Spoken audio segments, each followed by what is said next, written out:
Et bonsoir, bonsoir et bienvenue dans ce nouveau live de Planétéo. Je suis Théo et je vous accueille ce soir sur ma planète pour un nouveau live de lecture. Et oui, ce soir, et si on lisait Mrs. Dalloway de Virginia Woolf. C'est notre quatrième épisode sur cette lecture.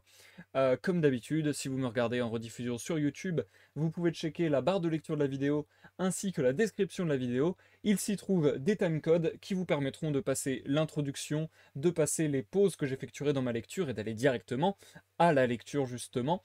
Je vous rappelle également que sur cette œuvre, c'est un petit peu spécial, un petit peu particulier, puisque Mrs. Dalloway est un roman d'une traite en quelque sorte.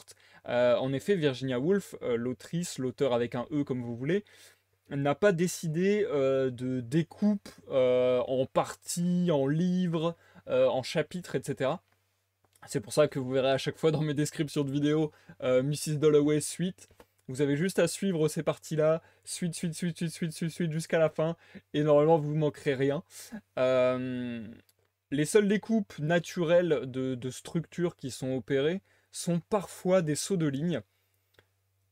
Je me suis arrêté la dernière fois à un saut de ligne, donc voilà, on devrait passer à une autre partie en quelque sorte ce soir. Ceci dit, je vous mets en garde de comment j'opère ma découpe personnelle ce soir, puisque il n'y a plus de saut de ligne pendant 80 pages. Et vous vous en doutez bien, je ne vais pas vous lire 80 pages d'une traite, c'est impossible. Donc, ce qui va se passer, c'est que j'ai découpé les 80 pages en deux, à peu près. Et donc, je vais vous lire une moitié aujourd'hui et la moitié mardi, du coup. Donc voilà, vous savez que jusqu'à la fin du live numéro 5, il n'y a pas de découpe prévue par Virginia Woolf. C'est uniquement des découpes faites par ma personne pour que la lecture soit plus pratique et plus agréable à faire pour mes petites cordes vocales. Voilà, voilà. Sur ce, bonsoir, allô la lune, bienvenue sur le live, j'espère que tu vas bien. J'ai l'impression que ça fait longtemps qu'on ne s'est pas croisé. J'espère que tu vas bien depuis le temps. Je voulais remercier également très rapidement tous les gens qui ont follow pendant que j'étais pendant que j'étais en off, parce que vous êtes assez nombreux en plus. Donc merci beaucoup à Fayou, à Raf Safil, à Kilia, à Poulet Volant et à Xenlon. Merci à tous les 5, ça fait extrêmement plaisir. Je dois avouer qu'en ce moment, je ne sais pour quelle raison, peut-être parce qu'il y a eu les vacances, je ne sais pas trop. En tout cas, ces temps-ci, je vois mes statistiques YouTube faire un bond, faire un pic. Donc ça fait extrêmement plaisir et en ce moment vous êtes très nombreux à me faire des commentaires, à me faire des retours sur YouTube également. Donc merci que vous me suiviez sur Twitch, sur YouTube, sur quelque autre de mes réseaux. Merci beaucoup parce que je le remarque et ça me permet d'être mis en avant, ça me permet de gagner en visibilité et de faire connaître toujours davantage mes projets, mon travail, etc., etc. Donc merci beaucoup, ça fait très très plaisir. Ça fait très très plaisir, surtout que aujourd'hui j'ai eu une dizaine de commentaires et en fait c'est ça aussi qui est trop cool et dont je suis très reconnaissant avec la communauté que j'arrive à petit bâtir, c'est qu'il n'y a que des gens hyper bienveillants, hyper gentils.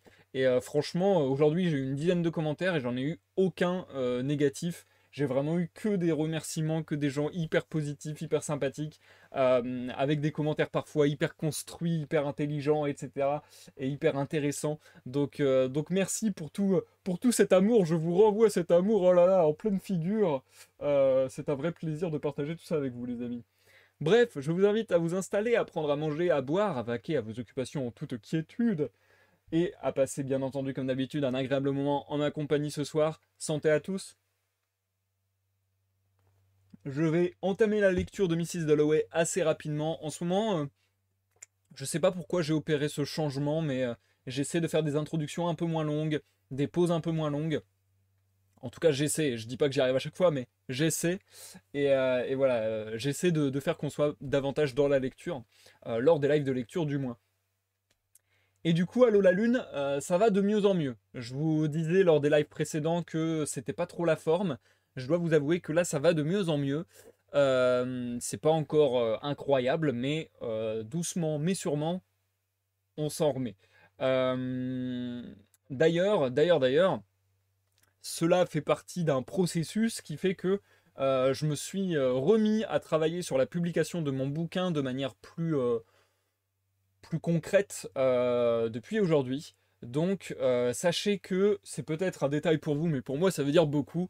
J'ai terminé la correction de mon bouquin. C'est-à-dire que j'étais déjà quasiment à la fin de la correction, vraiment j'avais déjà beaucoup revu mes textes. Là j'ai réopéré quelques modifications que j'ai corrigées et normalement... Enfin, j'aimerais bien, dans l'absolu, je pense qu'on peut toujours corriger, parce que dans l'absolu, là on arrive près des 150 pages, donc sur 150 pages, il est impossible qu'à moi tout seul, je décèle toutes les fautes qui se seraient glissées, même parfois peut-être des coquilles ou des fautes d'inattention tout simplement, et puis aussi parfois bah, des règles grammaticales, etc. que je ne connais pas. Donc voilà, il est clair et net que j'ai certainement laissé passer des fautes, mais on pourrait toujours y repasser, c'est ça que je veux dire. Donc je pense que plutôt que de toujours y repasser, il faut que je déclare moi-même que ça y est, là je pense m'arrêter là pour la correction. Je ne pense pas pouvoir aller plus loin. J'y ai déjà passé beaucoup de temps et je pense avoir fait mon maximum à l'instant T. Donc voilà, si je devais revenir sur la correction, ce serait vraiment parce qu'on m'aurait indiqué des fautes. Je pense pas que moi-même je serais capable de repérer des fautes de nouveau. Ou bien ce serait un long travail euh, ardu. Et je ne sais pas si ça vaudrait vraiment le coup de passer autant de temps pour, bah voilà, pour récupérer peut-être une faute que je saurais corriger moi-même.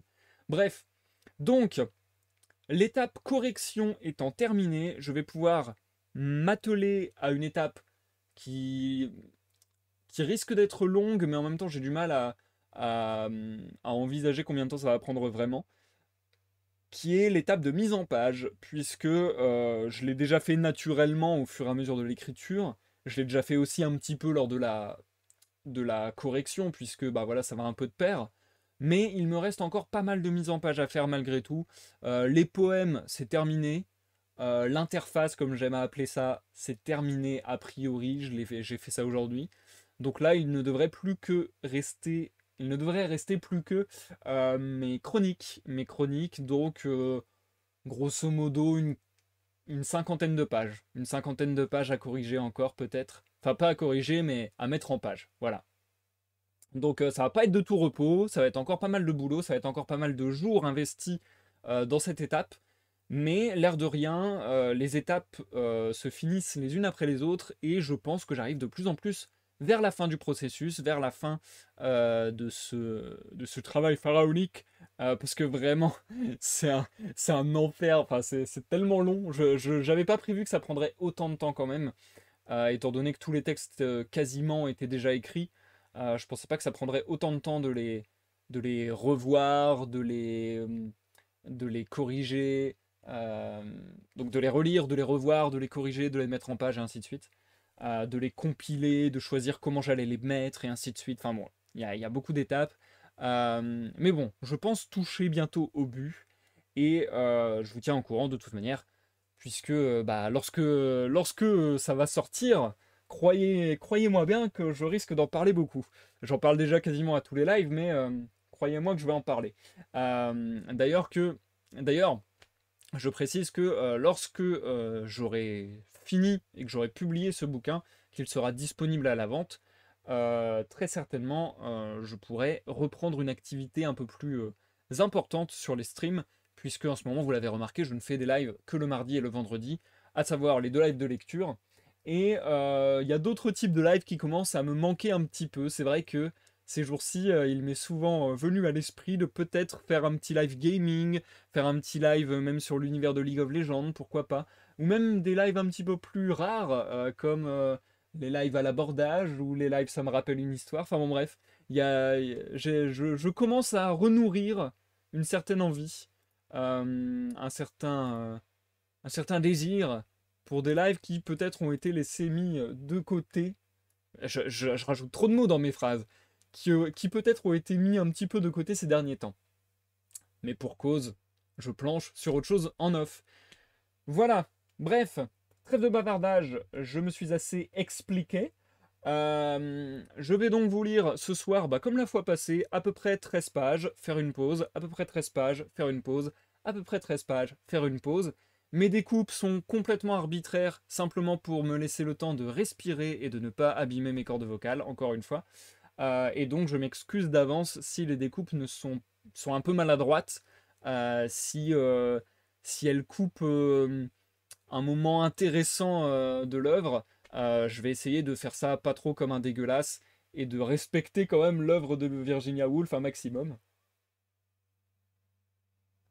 Et sur ce, je pense qu'on va pouvoir se lancer, sachant qu'on s'était donc arrêté sur le docteur Holmes qui conseillait une adresse à Septimus et sa femme Redzia, puisque le docteur Holmes n'arrêtait pas de dire que Septimus, donc je sais plus c'est quoi son nom, c'est Warren Smith, voilà c'est ça, que Septimus n'avait rien, qu'il n'était pas malade, et lui, voilà, va a priori de plus en plus mal. Donc au final, Holmes leur avait conseillé d'aller à Harley Street s'il n'avait pas confiance en lui. Voilà, c'était à peu près là où on s'en était arrêté. Mais vous le savez, en général, quand il y a un passage à la ligne avec Virginia Woolf dans l'œuvre Mrs. Dalloway, c'est que le narrateur va peut-être volter un petit peu du côté d'autres personnages, et donc peut-être qu'on ne va pas retrouver ces personnages tout de suite, je ne sais pas. Bref, c'est vraiment dur de vous faire des résumés et de raccrocher les wagons sur cette œuvre, tellement elle est spéciale dans sa narration. Mais bon, vous avez regardé les lives précédents, vous êtes au courant, vous savez comment ça se passe. Allez, let's go, je te souhaite une bonne écoute, allô la lune, une bonne écoute également à tous ceux qui me suivraient dans l'ombre du chat ou en rediffusion sur YouTube. Et je vous dis à tout à l'heure pour la première pause de ce soir. On est parti. Mrs. Dalloway, suite. Il était exactement midi. Les 12 coups de Big Ben, qui survolaient toute la partie nord de Londres, se fondaient avec ceux des autres horloges, se mêlaient, aériens, légers, aux nuages et aux minces volutes de fumée, et allaient mourir là-haut au milieu des mouettes. Les 12 coups sonnèrent tandis que Clarissa Dalloway déposait sa robe verte sur son lit, et que les Warren Smith descendaient Harley Street. Midi. C'était l'heure de leur rendez-vous. C'était probablement, se dirait Zia, la maison de Sir William Bradshaw, là où il y avait une automobile grise garée. Les cercles de plomb se dissolvaient dans l'air. Et c'était bien elle, l'automobile de Sir William Bradshaw. Basse, puissante, grise, avec de simples initiales entrelacées sur la portière, comme si la pompe des emblèmes héraldiques était superflue, étant donné que cet homme était le mage invisible, le prêtre de la science. Et, comme la voiture était grise, afin d'être en harmonie avec cette suave sobriété, des fourrures grises, des couvertures de voyage d'un gris argenté s'empilaient à l'intérieur, pour tenir chaud à Lady Bradshaw pendant qu'elle attendait. Car souvent, Sir William faisait une centaine de kilomètres pour aller à la campagne, se rendre auprès des riches, des malades qui pouvaient se payer les honoraires importants que Sir William réclamait, fort légitimement, pour sa consultation. Lady Bradshaw attendait, les couvertures sur les genoux, 1 heure ou davantage, appuyée au dossier, pensant parfois aux malades, et parfois, ce qui se comprend, au mur d'or qui s'élevait minute par minute tandis qu'elle attendait. Au mur d'or qui s'élevait entre eux, et les changements et soucis. Elle les avait vaillamment affrontés. Ils avaient eu leurs épreuves. Jusqu'à ce qu'elle se sente enfin, tandis qu'elle attendait, fermement assurée sur une mer d'huile où ne soufflait qu'une brise embaumée. Respectée, admirée, enviée, n'ayant pratiquement plus rien à désirer, sauf qu'elle aurait aimé être un peu moins forte, tous les jeudis soirs, de grands dîners pour la faculté, de temps en temps l'inauguration d'une vente de charité, l'accueil des membres de la famille royale, trop peu de temps, hélas, avec son mari, qui avait de plus en plus de travail. Un fils qui réussissait bien à Eton. Elle aurait aimé avoir également une fille, mais elle avait largement de quoi s'occuper. Protection de l'enfance, post-cure des épileptiques, et puis la photographie. Pour peu qu'il y ait une église en cours de rénovation ou menaçant ruine, elle soudoyait le bedeau, obtenait de lui la clé et prenait des photographies de qualité quasiment professionnelle. Quant à Sir William, il n'était plus jeune. Il avait travaillé dur. Il avait conquis sa position sociale par ses seules capacités, car il était fils de boutiquier. Il adorait son métier, avait fière allure dans les cérémonies et s'exprimait avec élégance, le tout lui donnant, lorsqu'il en était arrivé à se faire anoblir, des traits un peu alourdis, las, et oui, le flot incessant des patients, le poids de toutes ses charges et responsabilités.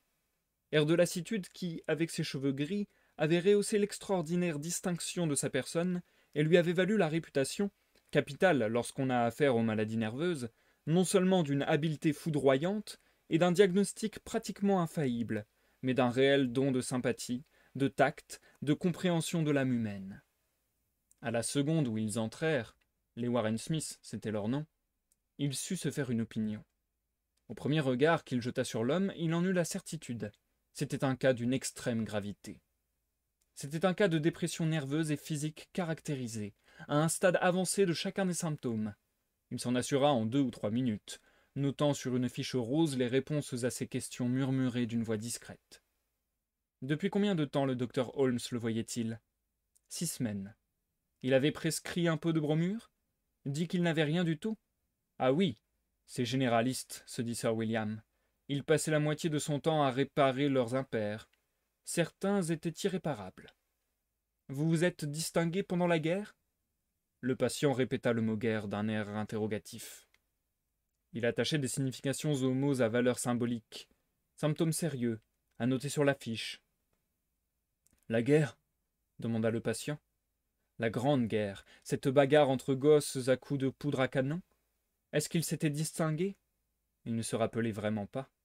Dans cette guerre, il avait tout raté. Oui, il s'est distingué, affirma Redzia au docteur.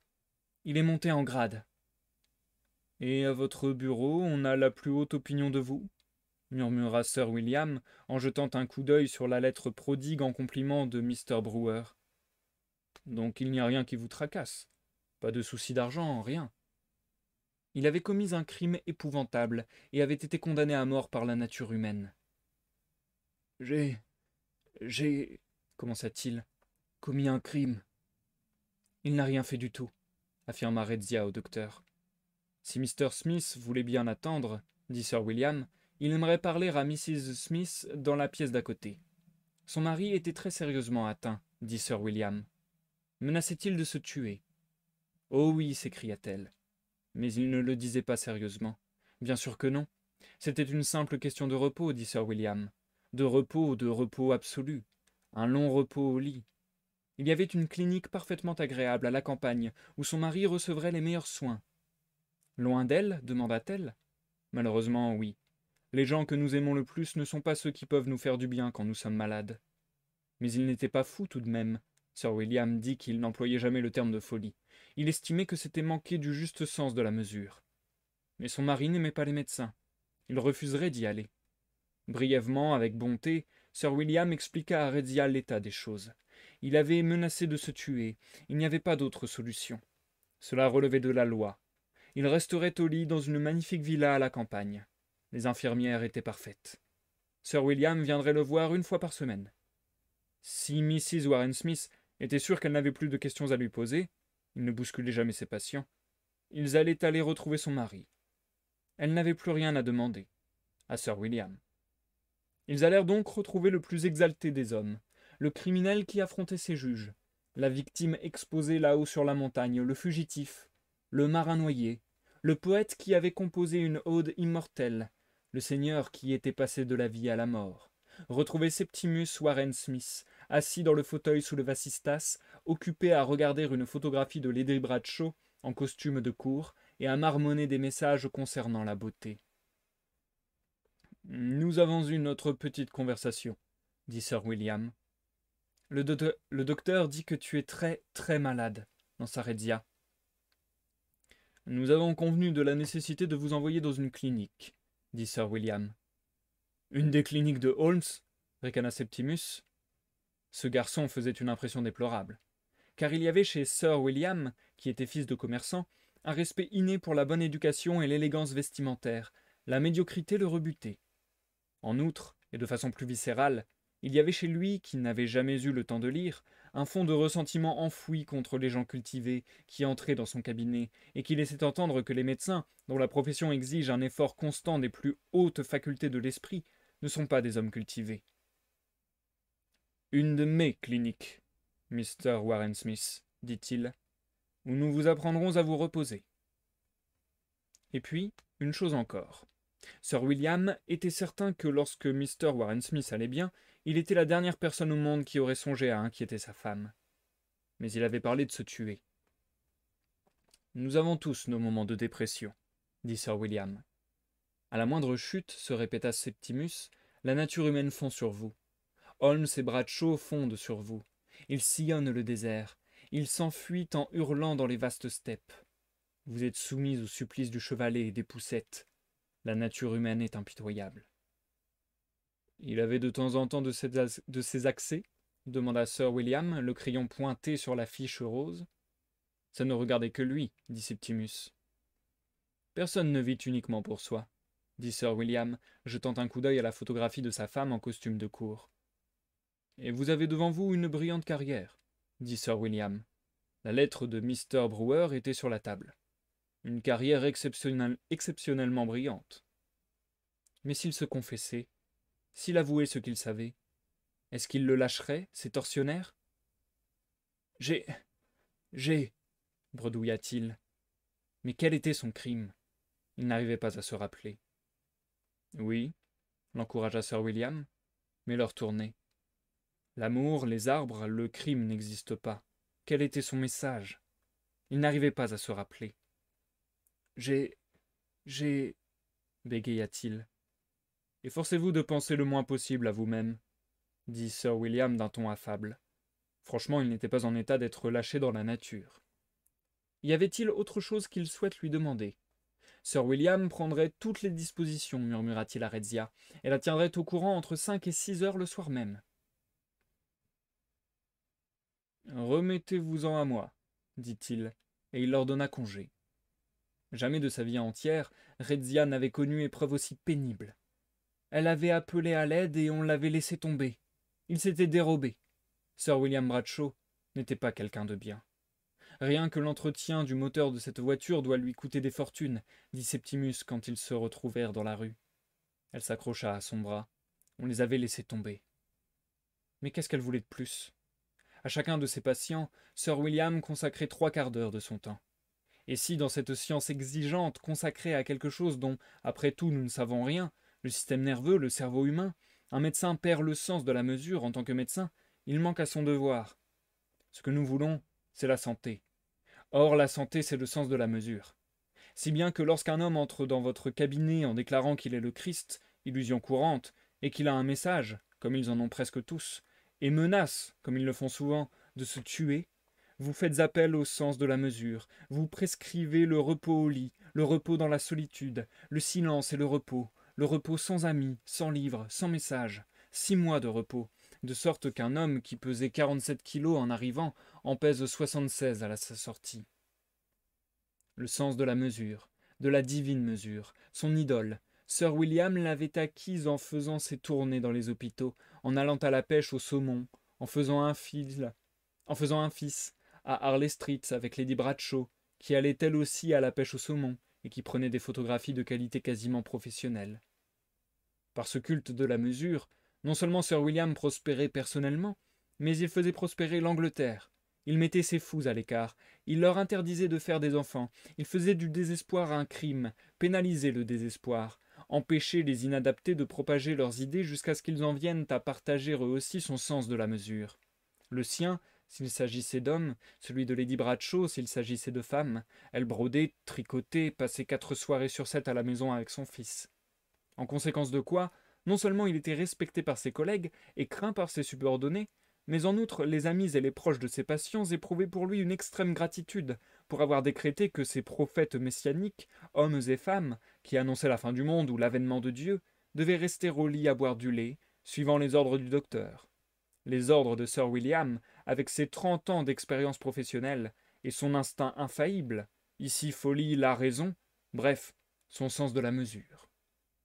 Mais la mesure a une sœur, moins souriante, plus redoutable, une déesse occupée, aujourd'hui même, dans la chaleur et les sables de l'Inde, la boue et les marécages de l'Afrique, les faubourgs de Londres, bref, partout où le climat ou le diable incite les hommes à renoncer à la foi véritable qui est la leur.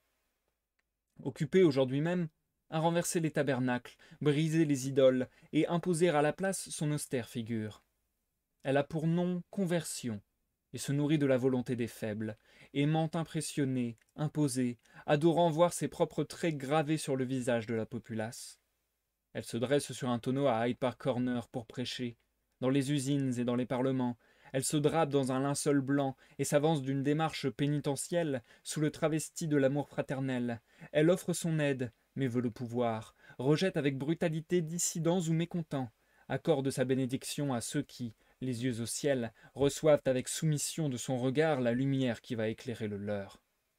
Cette noble dame, Redzia Warren Smith le soupçonnait, logée dans le cœur de Sir William, mais cachée, comme c'est presque toujours le cas, sous quelque déguisement plausible, sous quelque nom invitant le respect, amour, devoir, sacrifice.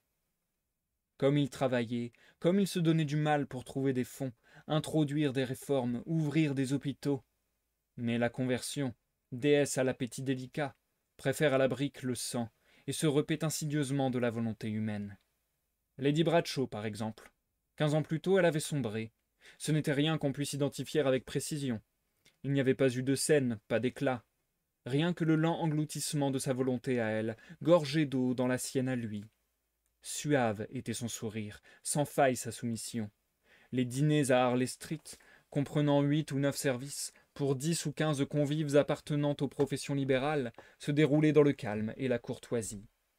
À peine y avait-il, au fur et à mesure que la soirée avançait, comme une ombre d'ennui ou de malaise, ou alors une impondérable nervosité ou confusion, qui indiquait ce qu'on avait peine à croire, tant c'était douloureux, que la pauvre hôtesse mentait. Jadis, il y a longtemps de cela, elle avait été à la pêche au saumon en toute liberté. Maintenant, prompte à servir l'appétit de pouvoir qui brillait avec tant d'onction dans l'œil de son époux, elle se contractait, s'effaçait, gommait toute aspérité, se tenait sur la réserve, jetait des regards furtifs. Si bien que sans savoir exactement ce qui rendait la soirée tendue, et ce qui occasionnait ce sentiment d'un poids sur le sommet du crâne, qu'on pouvait facilement attribuer à la conversation d'ordre professionnel ou à la lassitude d'un grand docteur dont la vie, disait Lady Bradshaw, ne lui appartient pas mais appartient à ses malades, la soirée était bel et bien tendue, et les invités, sur le coup de 10 heures, respiraient à plein poumon l'air de Harley Street. Soulagement auquel, malheureusement pour eux, n'avaient pas droit ces malades. Dans le cabinet gris, avec les tableaux au mur, et les meubles de prix, sous le vasistas en verre dépoli, ces malades apprenaient l'étendue de leurs transgressions. Enfouis dans des fauteuils, ils assistaient à un curieux jeu des bras que le docteur déployait en leur honneur, et qui consistait à les brandir pour les ramener énergiquement contre ses flancs, afin de prouver, si le malade s'obstinait, que Sir William était maître de ses actes, ce qui n'était pas le cas du malade. Ce que voyant, certains, les plus faibles, s'effondraient, sanglotaient, se soumettaient. D'autres, inspirés par Dieu sait quel incontrôlable élan de folie, traitaient carrément Sir William de charlatan. De façon plus sacrilège encore, il mettait en cause la vie elle-même. « À quoi bon vivre » demandait-il. Ce à quoi Sir William répondait que la vie était un bien. Bien sûr, quand on a Lady Bradshaw en plume d'autruche au-dessus de sa cheminée et des revenus de 12 000 livres par an. Mais nous, protestait-il, la vie ne nous a pas donné tout ça. Il acquiesçait. Il leur manquait le sens de la mesure. Et peut-être après tout que Dieu n'existe pas. Il haussait les épaules. Finalement, vivre ou ne pas vivre, c'est nous que ça regarde. C'est là qu'il se trompait. Sir William avait un ami dans le Surrey, chez qui on enseignait, art difficile, il en convenait en toute franchise, le sens de la mesure. Il y avait, en outre, l'affection familiale, le sens de l'honneur, le courage et la réussite professionnelle. Tout cela trouvait en Sir William un champion déclaré. Et si cela ne suffisait pas, il était bien obligé de défendre la police et le bien de la société qui, faisait-il remarquer très calmement, veillerait là-bas dans le Surrey à ce que ces poussées antisociales, provoquées le plus souvent par un sang anémié, soient sous étroite surveillance. C'est alors que sortait de sa cachette et montait sur son trône la déesse dont le seul désir est de mater l'opposition, d'imposer de façon indélébile dans le sanctuaire des autres sa propre image. Nus, sans défense, les passions épuisées ou sans amis recevaient l'empreinte de la volonté de Sir William. Il fondait sur eux, il les dévorait, il enfermait les gens. C'était ce mélange d'esprit de décision et d'humanité qui rendait Sir William si cher aux proches de ses victimes. Mais Rhea Warren Smith, dans Harley Street, disait et redisait qu'elle n'aimait pas cet homme. Laminant et tranchant, divisant et subdivisant, les horloges de Harley Street grignotaient peu à peu la journée de juin, recommandaient la soumission, soutenaient l'autorité, et montraient en cœur les avantages du sens de la mesure, jusqu'à ce que le monticule de temps ait à ce point diminué qu'une horloge enseigne suspendue au-dessus d'un magasin d'Oxford Street puisse annoncer avec une gentillesse toute fraternelle, comme si c'était un plaisir pour messieurs Rigby et Lowndes de fournir ce renseignement gratuitement, qu'il était une heure et demie. Quand on levait les yeux, on remarquait que chacune des lettres de leur nom représentait une des heures. Inconsciemment, on était reconnaissant à Rigby et Lowndes de vous donner l'heure exacte selon Greenwich, et cette gratitude, ruminait Hugh Whitbread qui flânait là devant la vitrine, se matérialisait ensuite par l'achat des chaussettes et de chaussures Rigby et Lowndes. C'est ce qu'il ruminait. C'était son habitude. Il n'allait pas en profondeur. Il effleurait la surface des choses. Les langues mortes ou vivantes, la vie à Constantinople, Paris, Rome, le cheval, le tir, le tennis, tout cela avait retenu son attention, à un moment ou un autre. Les mauvaises langues affirmaient qu'il montait maintenant la garde à Buckingham Palace, vêtu de bas de soie et de hauts de chausses. Pour garder quoi? Personne n'en savait rien. Voilà 25 ans qu'il fréquentait la fine fleur de la société anglaise. Il avait connu des premiers ministres. Il avait la réputation d'être loyal en amitié, et s'il était vrai qu'il n'avait participé à aucun des grands mouvements de l'époque et n'avait pas occupé de poste important, on pouvait porter à son crédit une ou deux modestes réformes. L'amélioration des abris urbains en était une. La protection des chouettes du Norfolk en était une autre. Les petites bonnes avaient des raisons de lui être reconnaissantes, et sa signature au bas de lettres adressées au Times, réclamant des fonds, en appelant au public pour protéger, préserver, pour ramasser les ordures, diminuer la fumée et éliminer l'immoralité des parcs publics, commandait le respect. Et je vais m'arrêter là pour la première partie de lecture de ce soir, les amis. Nous marquons une courte pause.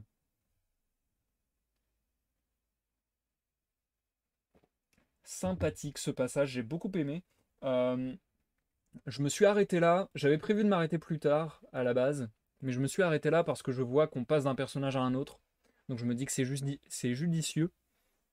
La narration était en train de glisser doucement du couple Warren Smith ainsi que de Sir William. Non, si c'est ça. Sir William, c'est ça. Donc voilà, on était en train de doucement glisser du couple Warren Smith et de Sir William vers, a priori, notre cher Hugh Whitbread. Donc du coup, je me suis dit que c'était judicieux de faire une coupe ici.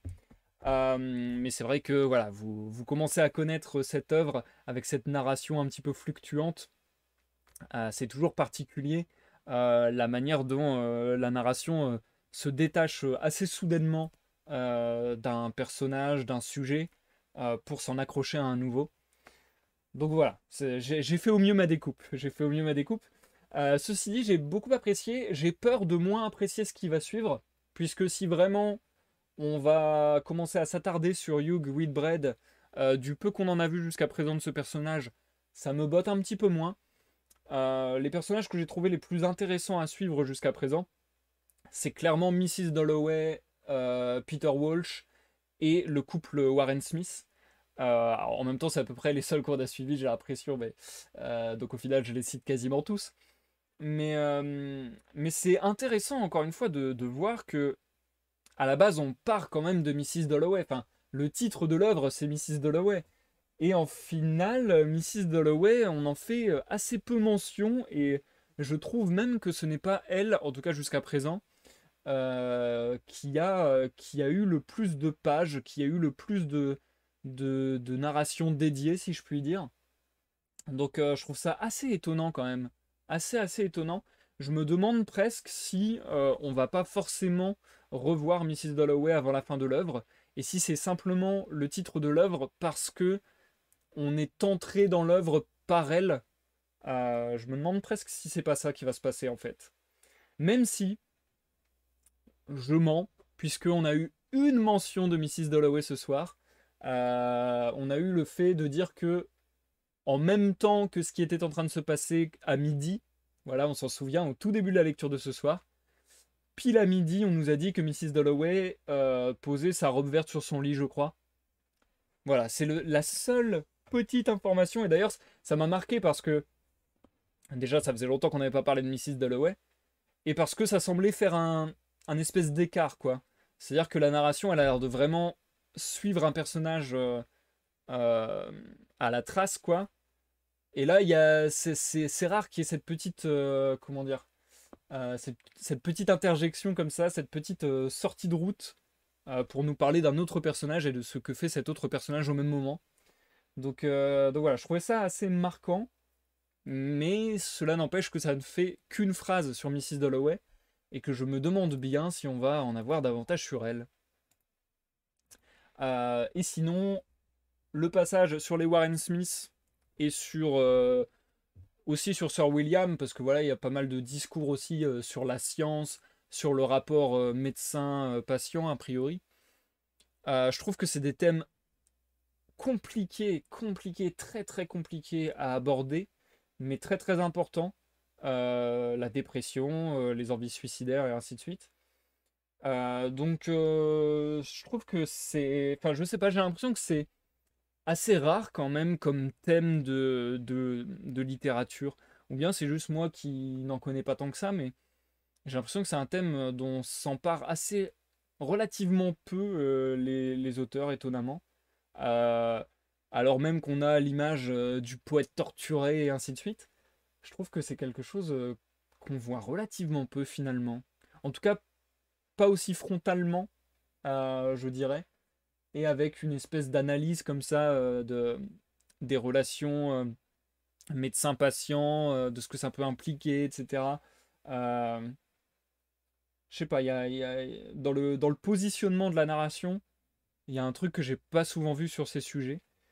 Euh, Encore une fois, le débat n'est pas de dire est-ce qu'on est d'accord, est-ce qu'on n'est pas d'accord avec ce qui s'est dit ici.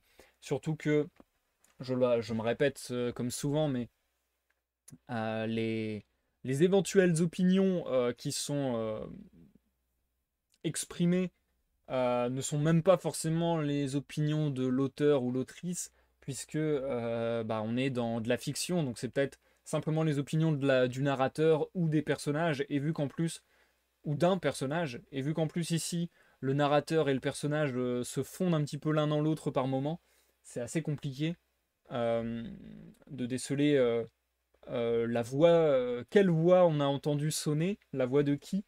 Mais ouais, c'est toujours intéressant, je trouve, comme sujet. Et je trouve que c'était plutôt bien, enfin plutôt intéressant à suivre. Ouais, j'attends vraiment de voir la suite, encore une fois. J'ai peur avec Hugh Whitbread de moins être amoureux de la chose. Et je commence aussi à avoir peur, du coup, je vous disais, je ne suis pas sûr de retrouver Mrs. Dalloway plus tard. Mais pareil, je commence à me dire, est-ce qu'on va retrouver Peter Walsh? Est-ce qu'on va retrouver le couple Warren Smith? Parce qu'au final, on a partagé des petites bribes de vie, on a partagé des tout petits moments de leur existence, et c'est un peu laissé comme ça en suspens, mais vraiment, j'insiste sur l'expression laissé en suspens, parce que je trouve que c'est vraiment laissé en l'air comme ça. Euh, ça a été formulé, et hop, on le laisse voler comme ça. Il y a un truc comme ça très éthéré dans l'écriture de Virginia Woolf, je trouve. Euh, et malgré tout, bah, moi je me suis attaché à ces personnages, notamment Peter Walsh et le couple Warren Smith, je pense, en fait, pour être franc. Et ouais, je me suis attaché à ces personnages, donc j'aimerais bien savoir comment ils vont se dépêtrer de leur situation, parce qu'on les a toujours croisés quand même dans des situations un petit peu délicates, et plutôt de souffrance, quoi. Donc voilà. J'aimerais qu'on les revoie et en même temps je crains qu'on ne les revoie pas forcément. Euh, et j'allais dire une dernière chose qui m'était venue à l'esprit. Oui, je le disais la dernière fois, mais a priori je ne m'étais pas trompé puisque le docteur a directement parlé de la guerre Et apparemment, Septimus Warren Smith avait l'air un petit peu troublé de parler de la guerre. Donc je pense vraiment que le dessin de Virginia Woolf, avec la dépression de Septimus, c'était aussi parler des potentiels dégâts que pouvait laisser la guerre, tout simplement, puisque je rappelle que cette œuvre a été publiée, je crois, en 1925, donc c'est vraiment entre l'entre-deux-guerres. Donc voilà, c'est un moment assez spécial, je pense, pour la population, quoi. Euh, Sachant d'ailleurs, c'est un peu déprimant ce que je vais dire du coup, potentiellement, mais sachant d'ailleurs que le thème quand même de la dépression et des envies suicidaires, des envies noires, est assez fort dans ce texte. On l'a vu beaucoup aujourd'hui, mais déjà les fois précédentes, ça se sentait pas mal.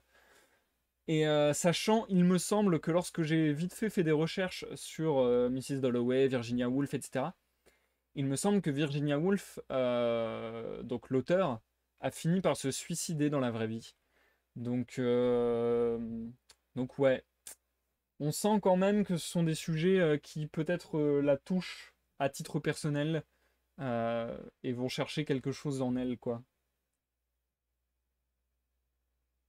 Bref, j'ai dit que j'allais pas trop parler, et au final je me suis remis à parler énormément.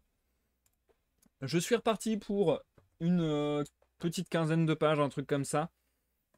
J'avais dit que je m'arrêterais à peu près à la 211e, il me semble. Je regarde, je regarde. Bon, c'est peut-être pas le plus. Je m'arrêterai à 210. Voilà. Adjugé vendu, je m'arrêterai à 210. C'est bon. J'ai ma découpe. Du coup, on est reparti. Je vous rappelle qu'on avait dévié sur Hugh Whitbread. Et donc, quand je dis il, je parle de Hugh. On est reparti. Je relis pas de phrases avant, j'enchaîne directement. Je vous souhaite à tous encore une bonne écoute, que vous me regardiez sur Twitch en live ou en rediffusion sur YouTube. Et je vous dis à tout à l'heure pour la dernière pause de ce soir. Mrs. Dalloway, suite. Et il avait fière allure, s'attardant un instant, cependant que mourait le son de la demi-heure, pour regarder en connaisseur avec autorité les chaussettes et les chaussures. Impeccable, important, comme s'il regardait le monde du haut d'une éminence, vêtu du costume approprié. Mais il savait les obligations qu'imposent la taille, la fortune, la santé, et observait méticuleusement, même lorsque ce n'était pas absolument nécessaire, de petites courtoisies, des cérémonies surannées qui donnaient à sa manière d'être une qualité propre, qui en faisaient un exemple à imiter, quelque chose qu'on retenait de lui. C'est ainsi, par exemple, qu'il ne serait jamais allé déjeuner chez Lady Breton, qu'il connaissait depuis 20 ans, sans lui tendre en arrivant un bouquet d'œillets, ni sans demander à Miss Brush, secrétaire de Lady Breton, comment allait son frère en Afrique du Sud.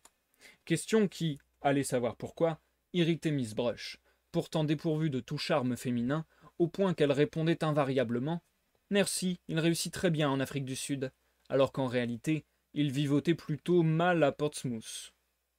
Lady Breton, quant à elle, préférait Richard Dalloway, qui arriva à la seconde qui suivit. En fait, les deux hommes se rencontrèrent sur le palier. Lady Breton préférait Richard Dalloway, c'était logique. Il était d'une étoffe beaucoup plus fine. Mais elle ne laisserait personne éreinter son pauvre cher Hugh. Elle n'oublierait jamais sa bonté. Il avait véritablement manifesté une grande bonté. Elle oubliait à quelle occasion précise. Il avait montré une bonté rare. De toute façon, ce qui différencie un homme d'un autre, ce n'est pas grand-chose en fin de compte. Elle n'avait jamais vu l'intérêt de disséquer les gens, comme faisait Clarissa Dalloway, de les disséquer pour ensuite recoller les morceaux. En tout cas, pas quand on a 62 ans. Elle prit les œillets de Hugh avec son sourire austère, raide. Elle n'attendait pas d'autres invités, dit-elle. Elle les avait fait venir sous un faux prétexte, pour l'aider à résoudre un problème. Mais déjeunons d'abord, dit-elle.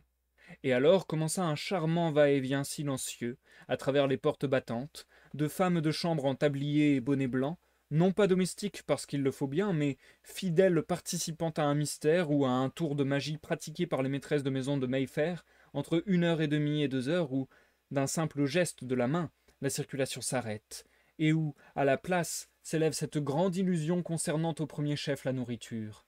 Comment il n'y a pas eu à l'acheter? Et comment la table s'est trouvée mise toute seule, avec cristaux et argenterie, petits napperons, coupelles de fruits rouges, Une pellicule de crème brune nappe le turbo. Dans des cocottes, des poulets découpés nagent, rougeoyants, mal apprivoisés, le feu brûle, et avec les vins et le café, apparus comme par enchantement, s'élèvent des visions joyeuses devant des yeux rêveurs, des yeux doucement contemplatifs, des yeux à qui la vie apparaît musicale, mystérieuse, des yeux qui s'animent maintenant pour regarder avec sympathie la beauté des œillets rouges que Lady Breton, dont les mouvements sont depuis toujours raides, a posés à côté de son assiette, de sorte que Hugh Whitbread, en paix avec l'univers, et très assuré de sa propre légitimité, dit en reposant sa fourchette « Comme il ferait bien sur vos dentelles !» Miss Brush était toujours vivement choquée de ce genre de familiarité. Elle considérait que Hugh Whitbread était un malotru. Cela faisait rire Lady Breton.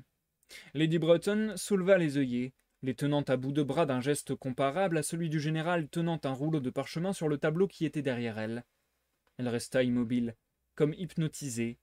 Voyons, qu'était-elle exactement? L'arrière-petite-fille du général? Son arrière-arrière-petite-fille? Se demanda Richard Dalloway. Sir Roderick, Sir Miles, Sir Talbot, c'était bien ça. C'était étonnant de voir comment, dans cette famille, les ressemblances se maintenaient chez les femmes. Elle aurait dû être elle-même générale de dragons, et c'est de bon cœur que Richard aurait servi sous ses ordres. Il avait pour elle le plus grand respect. Il avait une vision romantique de ces femmes bien nées ayant une position sociale bien assise, et il aurait aimé, avec ce naturel aimable qui était le sien, amener à déjeuner chez elle certaines jeunes têtes brûlées de sa connaissance. Impensable qu'une femme de cette trempe ait pu avoir pour ancêtre de dévots buveurs de thé. Il connaissait le pays d'où elle venait, il connaissait sa famille.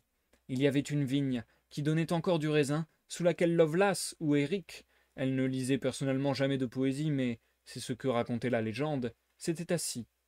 Mieux valait attendre pour leur poser la question qui la tracassait, à propos d'un appel à l'opinion publique, si cela paraissait possible, en quels termes, etc.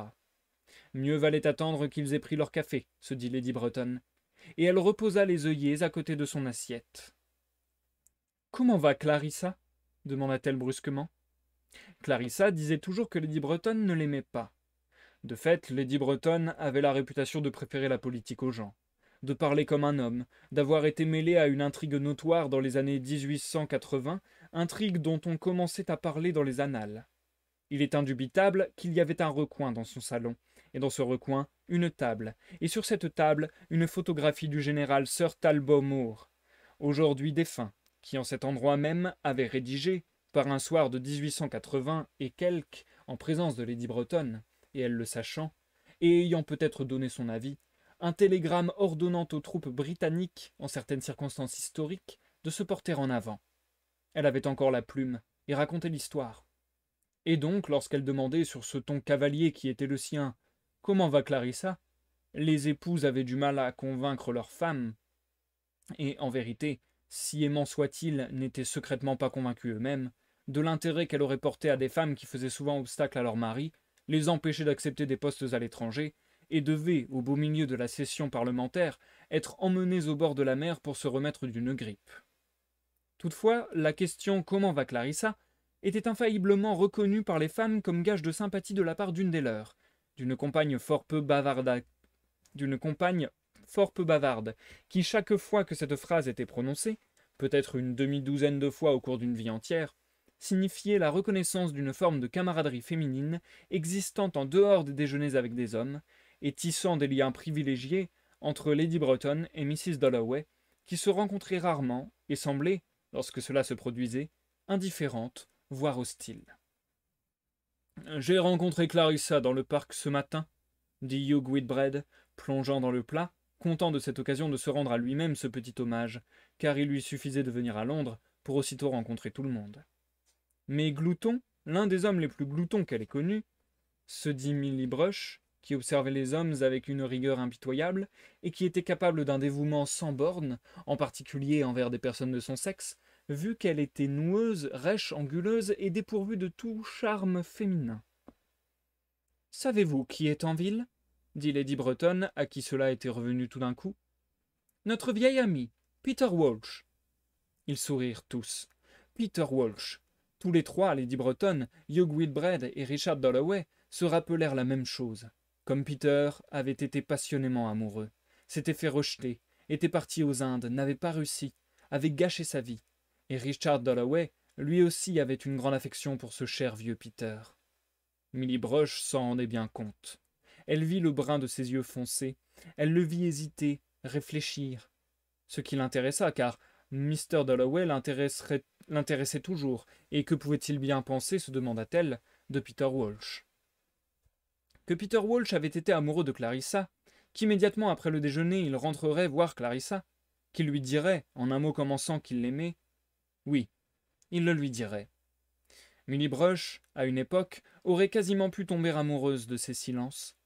Et Mr. Dalloway était quelqu'un à qui l'on pouvait faire une totale confiance. Un gentleman avec ça. Maintenant que Millie avait 40 ans, Lady Breton n'avait qu'un signe de tête à faire ou qu'à tourner la tête un peu brusquement, et Millie saisissait le message, si absorbée qu'elle put être dans les réflexions d'un esprit détaché, d'une âme pure que la vie ne pouvait pas duper, ne lui ayant jamais offert ne serait-ce que le moindre colifichet. Ni boucle, ni sourire, ni lèvres, ni joues, ni nez. Rien de rien. Lady Breton n'avait qu'à faire un signe de tête, et Perkins recevait l'ordre d'activer le café. « Oui, Peter Walsh est revenu, » dit Lady Breton. C'était vaguement flatteur pour eux tous. Il était revenu, meurtri, bredouille, vers la sécurité de leur rivage. Mais l'aider, se disait-il, était impossible. Il y avait une faille dans son caractère. Hugh Whitbread déclara qu'il pourrait bien sûr donner son nom à un tel. Il fronça les sourcils d'un air lugubre, à la pensée des lettres qu'il écrirait à des chefs de cabinet à propos de mon vieil ami Peter Walsh, etc. Mais cela n'aboutirait à rien de durable, à cause de son caractère. Des problèmes avec une femme, dit Lady Breton. Ils avaient tous deviné que c'était ça le fond du problème. Bref, dit Lady Breton, ayant hâte de changer de sujet. Peter nous racontera toute l'histoire lui-même. Le café mettait des éternités à venir. L'adresse, murmura Hugh Whitbread, et il y eut aussitôt des rides sur les eaux grises de l'aide domestique qui venait battre aux pieds de Lady Breton, jour après jour, amenant les choses ou les filtrant, l'enveloppant d'un linge fin qui amortissait les chocs, atténuant les interruptions, et étendant dans toute la maison de Brook Street un fin réseau où chaque chose trouvait sa place et où elle pouvait être saisie avec précision, à l'instant même, par Perkins, la factotum aux cheveux gris qui était au service de Lady Breton depuis 30 ans, et qui se mit en demeure d'écrire l'adresse. La tendit à Mr. Whitbread, qui sortit son portefeuille, haussa les sourcils, et glissant le papier au milieu de documents de la plus haute importance, dit qu'il demanderait à Evelyn d'inviter Peter Walsh à déjeuner. On attendait pour apporter le café que Mr. Whitbread ait terminé. Hugh était d'un lent, se dit Lady Breton. Et puis il avait grossi, remarqua-t-elle. Richard, lui, se maintenait toujours au mieux de sa forme. Elle commençait à s'impatienter. Balayant au passage, impérieusement, toutes ces vétilles inutiles, Peter Walsh et ses problèmes, tout son être se tournait maintenant sans équivoque vers le sujet qui retenait toute son attention. Et pas seulement son attention, mais la fibre de son être, l'ossature de son âme, cette part essentielle d'elle-même sans laquelle Millicent Breton n'aurait pas été Millicent Breton. Ce projet consistant à faire émigrer des jeunes gens des deux sexes nés de parents respectables et de les installer au Canada avec de bonnes chances de réussite. Elle exagérait. Peut-être avait-elle perdu le sens de la mesure. Pour d'autres qu'elle, l'émigration n'était pas forcément la panacée, l'idée de génie. Ce n'était pas pour eux, pour Hugh, pour Richard, ni même pour la toute dévouée Miss Brush, un besoin de libérer l'élan vital réprimé qu'une forte femme d'allure martiale, bien nourrie, bien née, aux sentiments directs, sans arrière-pensée, et dotée d'un faible pouvoir d'introspection. Une âme sans détour, pourquoi n'y avait-il pas que des âmes sans détour? Elle posait la question. Sans se lever en elle, une fois la jeunesse passée, et qu'elle doit projeter sur un objet quelconque. Ce peut être l'émigration comme ce peut être l'émancipation. Quel qu'il soit, cet objet autour duquel se distille chaque jour l'essence de son être finit par devenir prismatique, chatoyant, moitié miroir, moitié pierre précieuse, parfois soigneusement dissimulé de peur que les gens ne s'en moquent, parfois fièrement exhibé. Bref, l'émigration était devenue partie intégrante de Lady Breton. Mais il fallait qu'elle écrive. Et une lettre au Times, comme elle le disait volontiers à Miss Brush, lui coûtait davantage que d'organiser une expédition pour l'Afrique du Sud, ce qu'elle avait fait pendant la guerre. Après une matinée où elle s'était escrimée à commencer des lettres, à les déchirer, à recommencer, elle ressentait plus qu'en aucune autre occasion sa faiblesse de femme, et invoquait avec gratitude la pensée de Hugh Whitbread qui possédait, c'était indéniable, l'art d'écrire des lettres au Time. Un être constitutivement si différent d'elle, avec une telle maîtrise du langage, capable de formuler les choses d'une manière qui agréait aux rédacteurs en chef. Un tel être avait des passions qu'on ne pouvait se contenter de nommer gloutonnerie. Lady Breton suspendait souvent son jugement sur les hommes par déférence, pour l'accord mystérieux qu'ils entretenaient, eux, mais pas les femmes, avec les lois de l'univers, pour la manière dont ils savaient tourner les choses, dont ils savaient ce qu'il faut dire. De sorte que si Richard la conseillait, et que Hugh rédigeait pour elle, elle était sûre que sa cause serait d'une manière ou d'une autre entendue. Donc elle laissa Hugh finir son soufflet, demanda des nouvelles de la pauvre Evelyne, attendit que les hommes se soient mis à fumer, puis dit « Milly, voudriez-vous aller chercher les papiers ?» Miss Brush sortit, revint, posa les papiers sur la table. Hugh sortit son stylographe en argent, qui lui rendait de loyaux services depuis 20 ans, dit-il en dévissant le capuchon. Il était encore en parfait état. Il l'avait montré au fabricant. Il n'y avait aucune raison, avait-il dit, pour qu'il tombe un jour en panne. Ce qui était d'une certaine façon à porter au crédit de Hugh, et des sentiments qu'exprimait sa plume, pensa Richard Dalloway, tandis que Hugh commençait à tracer soigneusement des majuscules avec des boucles dans la marge, et qu'il se mit en devoir de transformer les élucubrations de Lady Breton en phrases qui avaient un sens et une correction grammaticale qui leur vaudrait, pensa Lady Breton en observant la métamorphose, le respect du rédacteur en chef du Times. Hugh était lent. Hugh était entêté. Richard disait qu'il fallait prendre des risques. Hugh proposait des modifications par égard pour les sentiments des gens, qu'il fallait prendre en considération, dit-il d'un air pincé, lorsque Richard se mit à rire, et il lut tout haut. C'est pourquoi nous avons le sentiment que les temps sont mûrs, la jeunesse en excédant de notre population qui ne cesse de s'accroître, ce que nous devons à nos morts, toute chose que Richard estimait être du vent et rien d'autre, mais du moins c'était inoffensif, et Hugh continua à aligner par ordre alphabétique des sentiments d'une insigne noblesse, secouant d'une chiquenaude la cendre de cigare tombée sur son gilet, et résumant de temps en temps leurs propos, jusqu'à finalement pouvoir lire tout haut le brouillon d'une lettre dont Lady Breton se montra convaincue que c'était un chef-d'œuvre. Était-il possible que ce qu'elle avait voulu dire sonne si bien? Hugh ne pouvait pas garantir que le rédacteur en chef la publierait, mais il verrait quelqu'un à déjeuner. Sur quoi Lady Breton, qui avait rarement de la grâce dans ses gestes, fourra tous les œillets de Hugh dans son corsage, et ouvrant tout grand les bras, elle appela Hugh mon premier ministre. Elle ne savait pas ce qu'elle aurait fait sans eux. Ils se levèrent, et comme d'habitude, Richard Dalloway alla faire un tour du côté du portrait du général, parce qu'il avait l'intention, dès qu'il aurait un moment de loisir, d'écrire l'histoire de la famille de Lady Breton. Et Millicent Breton était très fière de sa famille, mais il pouvait attendre, dit-elle en regardant le tableau, voulant dire par là que ses ancêtres, des militaires, des administrateurs, des amiraux, avaient été des hommes d'action, qui avaient fait leur devoir, et que le premier devoir de Richard était envers son pays. Mais c'était un beau visage, dit-elle, et tous les papiers étaient prêts pour Richard à Aldmixton, lorsque le moment serait venu. L'arrivée au pouvoir des travaillistes, voulait-elle dire. Ah, les nouvelles de l'Inde s'écria-t-elle. Et alors, tandis qu'ils se tenaient debout dans le hall d'entrée à prendre leurs gants jaunes, dans la coupe sur la table en malachite, et que Hugh offrait à Miss Brush avec une politesse tout à fait superflue un vieux ticket de théâtre ou autre gracieuseté qui lui faisait horreur du fond du cœur. Elle en était devenue rouge brique. Richard se tourna vers Lady Breton, le chapeau à la main, et lui dit « Nous vous verrons ce soir à notre réception. » Sur quoi Lady Breton retrouva toute son assurance altière qui s'était trouvée ébranlée pendant la rédaction de la lettre. Elle viendrait peut-être, ou peut-être pas. Clarissa avait une énergie admirable. Les réceptions terrifiaient Lady Breton, mais c'est aussi qu'elle vieillissait. Voilà ce qu'elle semblait indiquer, debout devant sa porte. Belle femme, droite comme un i, avec son petit chien qui s'étirait derrière son dos, et Miss Brush qui s'éclipsait, les mains pleines de papier. Et pesamment, majestueusement, Lady Breton monta dans sa chambre, et s'allongea, une main posée loin d'elle sur le sofa. Elle soupirait, elle ronflait, non qu'elle fût endormie, simplement lourde, somnolente, comme un chant de trèfle au soleil par cette chaude journée de juin, avec les abeilles qui tournoient et les papillons jaunes.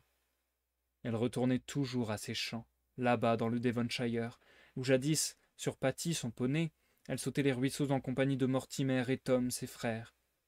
Et puis il y avait les chiens, il y avait les rats, il y avait son père et sa mère sur la pelouse sous les arbres, avec le thé servi dehors, et les massifs de dahlias, les roses trémières, l'herbe des pampas. Et eux, ces galopins, toujours en train d'inventer des bêtises. Rentrant en catimini par les taillis, pour ne pas se faire voir, en piteux état, après une escapade quelconque. Les commentaires de sa brave gouvernante sur l'état de ses robes. Mais non, se souvint-elle, on était mercredi. Elle était à Brook Street. Ses précieux amis, Richard Dalloway, Hugh Whitbread, avaient affronté en pleine chaleur les rues dont le grondement lui parvenait du sofa où elle était allongée. Elle était quelqu'un qui avait du pouvoir, un rang dans la société, des revenus. Elle avait tenu le devant de la scène, elle avait eu d'excellents amis, elle avait connu les hommes les plus éminents de son époque. Les murmures de Londres montaient doucement jusqu'à elle, et sa main, posée sur l'appui du sofa, se referma sur un bâton imaginaire tel qu'auraient pu en tenir ses aïeux. Et, ce bâton à la main, elle semblait lourde, somnolente, commander des bataillons en marche pour le Canada, et ses précieux amis qui traversaient Londres, leur territoire, ce petit coin de tapis, Mayfair.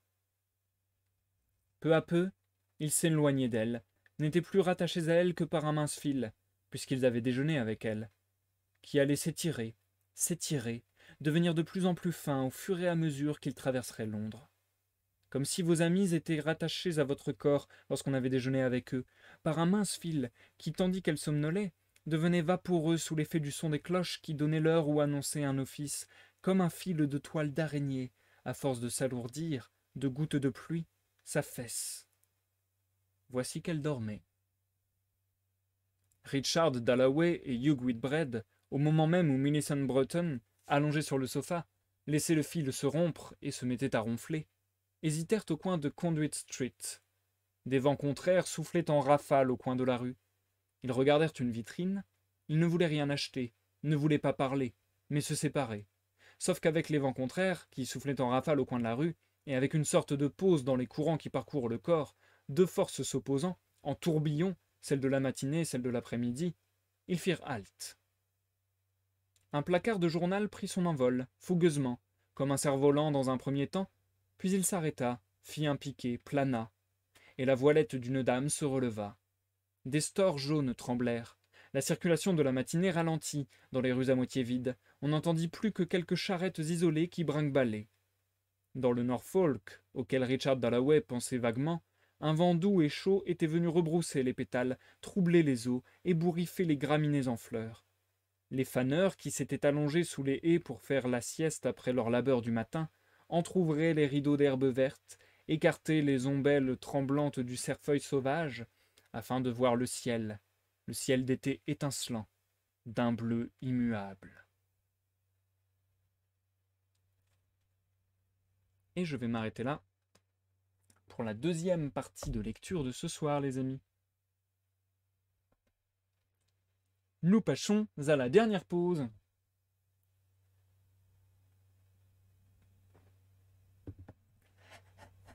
C'est éprouvant pour les cordes vocales, mais ça reste toujours sympathique.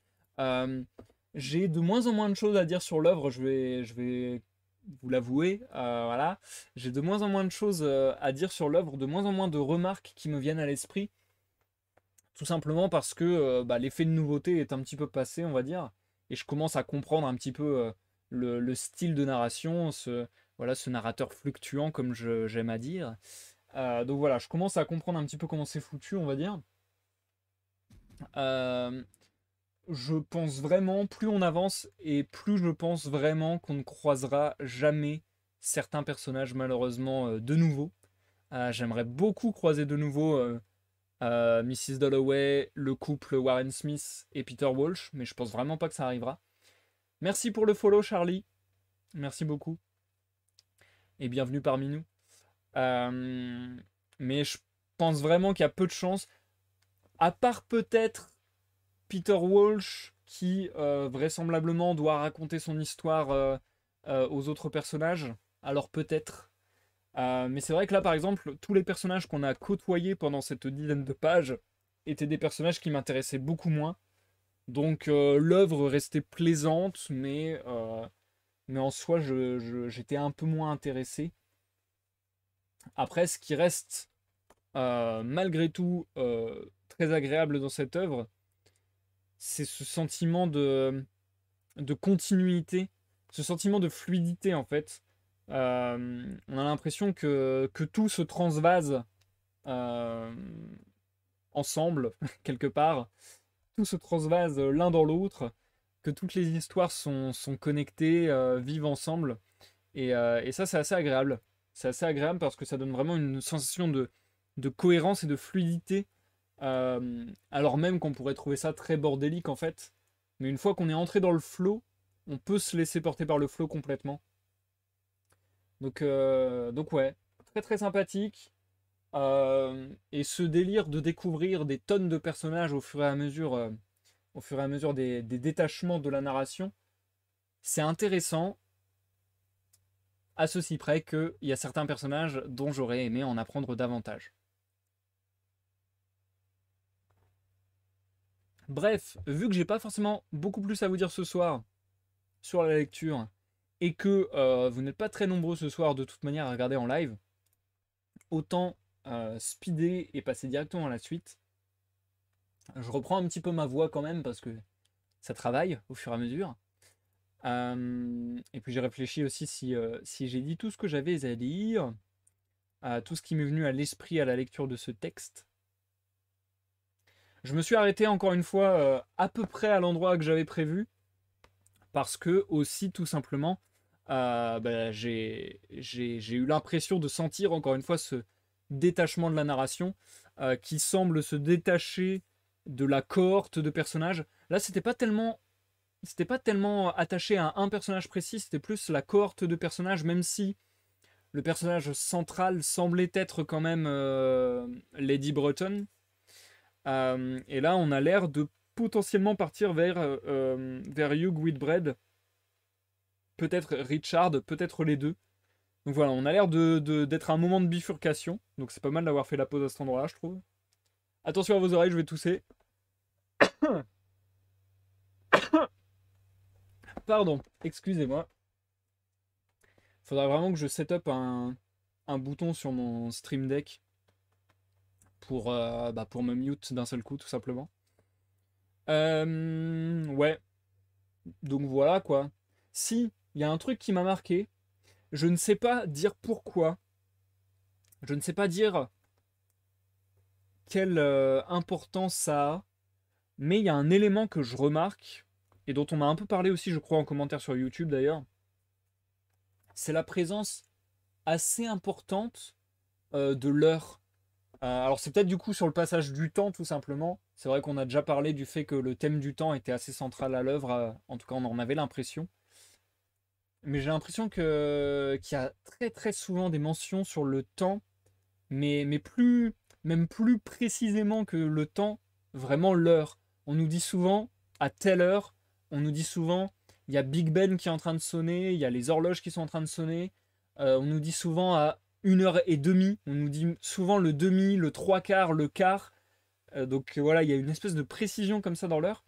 Je sais pas trop pourquoi. J'ai du mal à déceler le, l'intention de l'auteur derrière ça. Mais c'est vrai que c'est un truc qui est scandé et qui me marque. Si vous avez des théories là-dessus, n'hésitez pas. Pour le moment, je n'ai pas encore la mienne. Et du coup, je vais relire à peu près 13 pages. Je pense que je vais m'arrêter quelque part par là. Sachant que, encore une fois, si je vois un moment qui me semble plus propice, j'arrêterai à ce moment-là. Ok, je pense que je m'arrêterai là. Je pense que je m'arrêterai là. Bref, on verra bien. Je vous souhaite encore une fois, pour la dernière fois ce soir, une bonne écoute, que vous me regardiez sur Twitch en live ou en rediffusion sur YouTube. Et on est parti pour la dernière. La dernière! À tout à l'heure. Mrs. Dalloway, suite. Capable de voir qu'il avait sous les yeux une timbale en argent du XVIIe siècle à 2 anses, tandis que Hugh Whitbread admirait avec condescendance, en prenant des airs de connaisseur, un collier espagnol dont il envisageait de demander le prix pour le cas où il ferait envie à Evelyn, Richard se sentait envahi par la torpeur, incapable de penser, de bouger. La vie avait rejeté cette épave.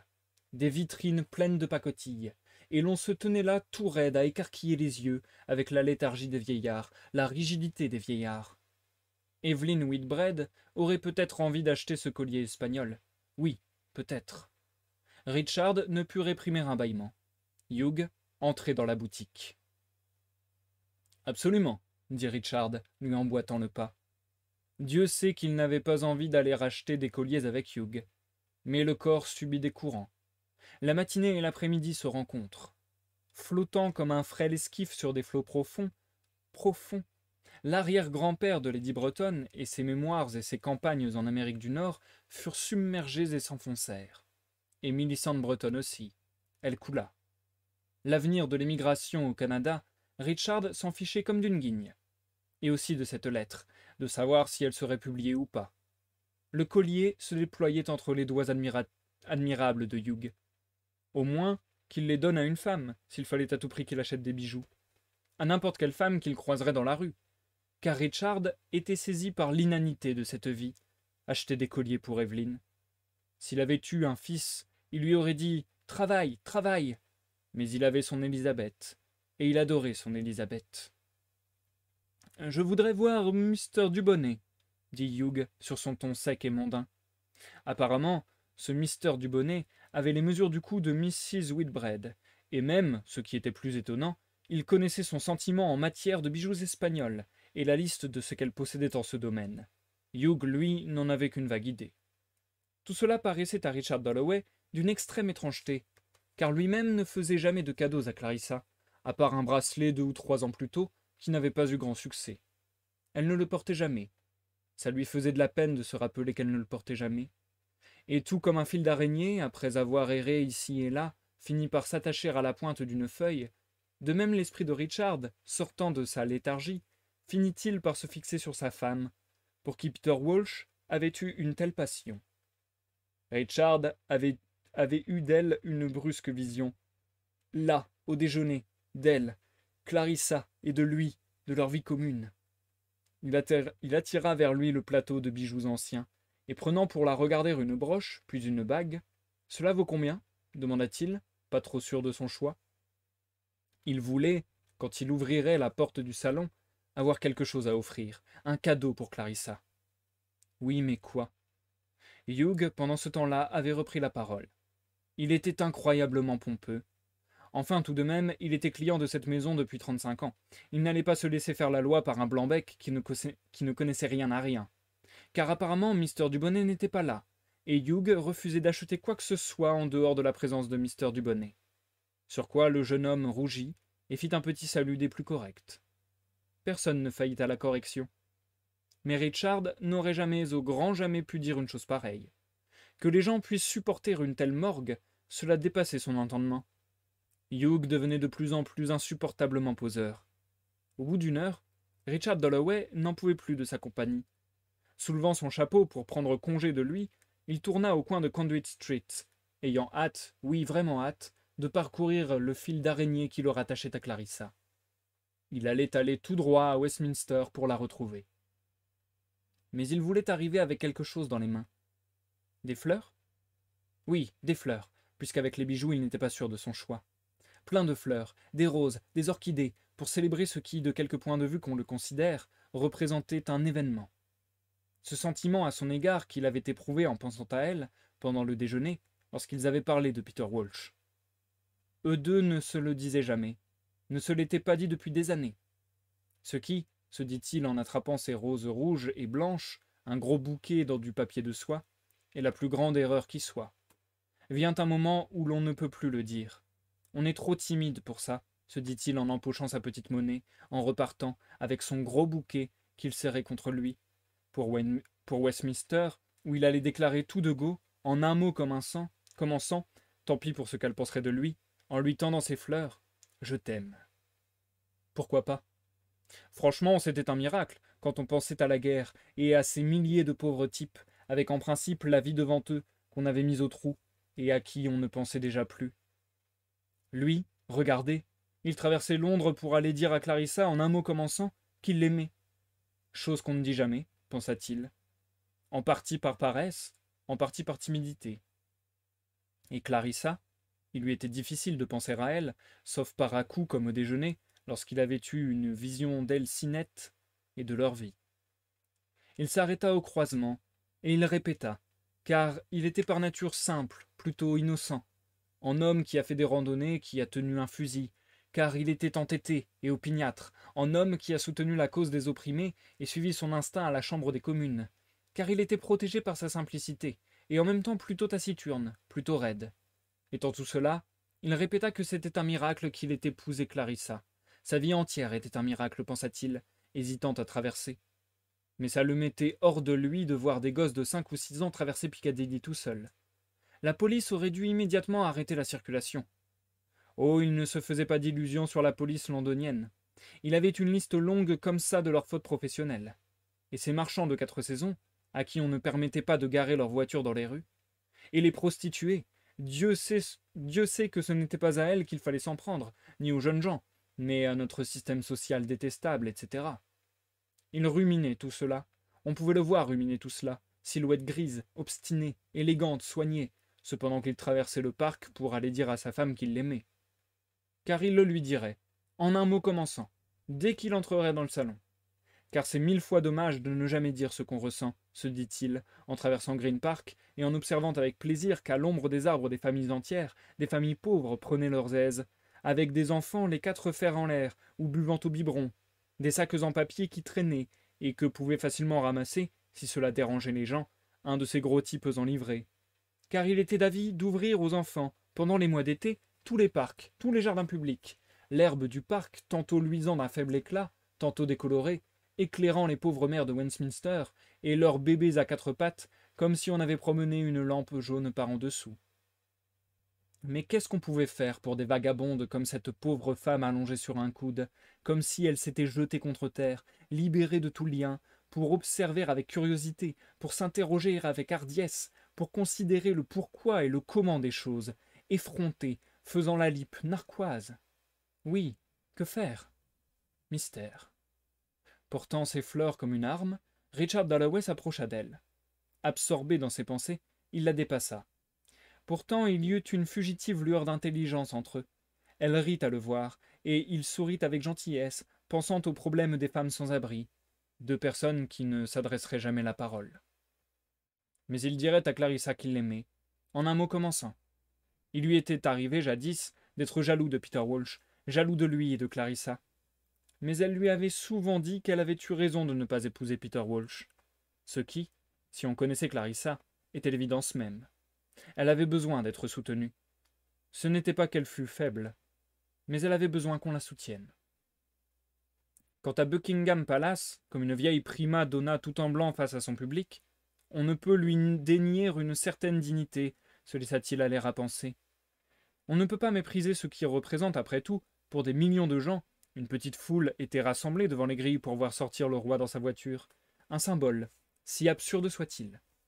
Un enfant avec une boîte de cubes aurait fait mieux, se dit-il en regardant le monument à la mémoire de la reine Victoria, qu'il revoyait passant en voiture dans Kensington, portant des lunettes cerclées de cornes, avec son tumulus blanc, ses formes amplement nourricières. Mais il aimait bien l'idée d'être gouverné par la descendante de Horsa, il aimait la continuité, et le sentiment de perpétuer les traditions du passé. Il avait vécu une grande époque. Et, véritablement, sa propre vie était un miracle, il n'y avait pas d'erreur. Voyez-le, dans la fleur de l'âge, se rendant chez lui à Westminster, pour aller dire à sa femme qu'il l'aime. C'est cela le bonheur, se dit-il. C'est cela, se dit-il, en entrant dans Dean's Yard. Big Ben commençait à sonner. D'abord l'avertissement, musical, puis l'heure, irrévocable. Les déjeuners vous fichent en l'air tout l'après-midi, pensa-t-il, en s'approchant de sa porte. Le son musical de Big Ben inonda le salon de Clarissa où elle était assise devant son secrétaire, très agacée, soucieuse, agacée. C'est parfaitement exact qu'elle n'avait pas invité Ellie Anderson à sa soirée, mais elle l'avait fait exprès. Et voilà que Mrs. Marsham écrivait qu'elle avait dit à Ellie Anderson qu'elle demanderait à Clarissa. Cela ferait tellement plaisir à Ellie de venir. Pourquoi se sentirait-elle obligée d'inviter toutes les gourdes de Londres à ses soirées? Et de quoi se mêler Mrs. Marsham? Et pendant tout ce temps, Elisabeth, qui était enfermée dans sa chambre avec Doris Killman, elle ne pouvait rien imaginer de plus écœurant. Dire ses prières à une heure pareille avec cette femme. Et le son des cloches inonda le salon de sa vague mélancolique. Puis la vague se retira, et le son se rassembla pour retentir à nouveau. Et c'est alors qu'elle entendit, bruit dérangeant, quelqu'un qui farfouillait, qui gratouillait à la porte. Qui donc, à cette heure? 3 heures, ciel! Déjà 3 heures? Car avec une assurance et une dignité souveraine, l'horloge sonnait 3 heures, et elle n'entendit rien d'autre. Mais la poignée de la porte tourna, et c'était Richard. Quelle surprise! Richard qui entrait, un bouquet de fleurs à la main. Une fois, à Constantinople, elle n'avait pas été à la hauteur de son attente. Et Lady Breton, dont les déjeuners avaient la réputation d'être extraordinairement amusants, ne l'avait pas invité. Il lui tendait des fleurs, des roses rouges et blanches. Mais il n'arrivait pas à lui dire qu'il l'aimait, ni en un mot, ni en 100. Mais c'est ravissant, dit-elle, en prenant ses fleurs. Elle avait compris. Elle avait compris sans qu'il ait à parler, sa Clarissa. Elle les disposa dans des vases sur la cheminée. Elles sont vraiment ravissantes, dit-elle. Et alors, c'était amusant, demanda-t-elle. Est-ce que Lady Breton avait demandé de ses nouvelles? Peter Walsh était à Londres. Mrs. Marsham avait écrit. Fallait-il vraiment qu'elle invite Ellie Anderson? Et cette Killman était là-haut. Asseyons-nous 5 minutes, dit Richard.